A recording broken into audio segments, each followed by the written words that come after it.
రెండు రోజులుగా ఎడతెరిపి లేకుండా కురుస్తున్న వర్షాలతో సింగరేణి బొగ్గు ఉత్పత్తికి అంతరాయం ఏర్పడింది. వర్షాల కారణంగా ఉపరితల గనుల్లో బొగ్గు ఉత్పత్తి నిలిచిపోయింది. గనుల్లోకి భారీగా వర్షపు నీరు చేరడంతో యంత్రాల నిర్వహణకు అంతరాయం ఏర్పడింది.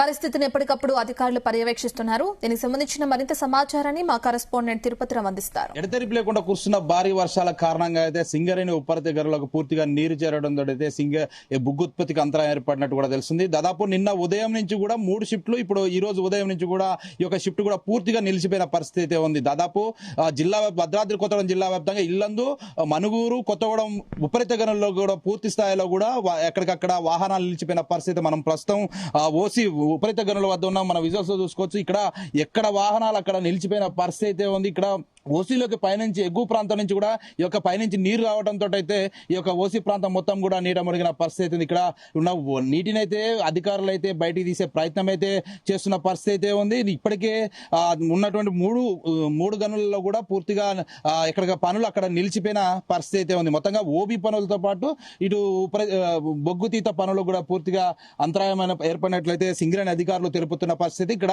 వచ్చినటువంటి నీటినైతే బాహుబలి మోటార్ల సహాయంతో అయితే పైకి పంపించే ప్రయత్నం అయితే చేస్తున్న పరిస్థితి. మరోపక్క ఎక్కడ వాహనాలు అక్కడ నిలిచిపోయిన పరిస్థితి ఉంది. మనం అక్కడ విజువల్స్ చూసుకోవచ్చు. అక్కడ షావల్స్ కూడా ఎక్కడెక్కడ నిలిచిపోయిన పరిస్థితి అయితే ఉంది. రోడ్డు మార్గాన్ని మళ్ళీ పునర్నిర్మాణం చేసేందుకైతే ఇక్కడ అధికారులు అయితే చర్యలు చేపడుతున్న పరిస్థితి అయితే ఉంది. ఎక్కడ మొత్తం కూడా వాటర్ ఏదైతే నీటి ఉండటంతో అక్కడ ఉన్నటువంటి బొగ్గు కోల్ కూడా మండిపోవడంతో అక్కడ తెల్లని పొగ కూడా ఏర్పడిన పరిస్థితి ఉంది. ఇక్కడ ఇప్పటికే సింగరేణి అధికారులు అయితే బొగ్గు తీత వెలికితీత పనులకైతే ఏర్పాట్లు చేస్తున్నారు. కానీ ఇక్కడ వాహనాలు లోనకి పోయేంత సౌకర్యం లేకపోవడంతో అయితే ఎక్కడ వాహనాలు అక్కడ నిలిచిపోయిన పరిస్థితి అయితే ఉంది. ఇక్కడ మన డంపర్ లో చూసుకోవచ్చు. ఇక్కడ డంపర్లు కూడా ఎక్కడికక్కడ నిలిచిపోయిన పరిస్థితి మనం చూస్తున్నాం. ఇప్పటికే ఉన్నటువంటి 3 గనుల్లో కూడా దాదాపు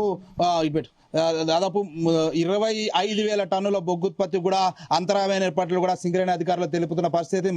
మరో 2 రోజులు కనుక ఇదే వర్షపాతం నమోదైతే మాత్రం బొగ్గు ఉత్పత్తికి అంతరాయం ఏర్పడుతుందని కూడా అధికారులు తెలుపుతున్న పరిస్థితి ఉంది. ఇది ఇక్కడ తాజా పరిస్థితి. కెమెరా పర్సన్ శ్రీనివాసరావు, తిరుపతిరావు, భద్రాద్రి కొత్తగూడెం జిల్లా నుంచి.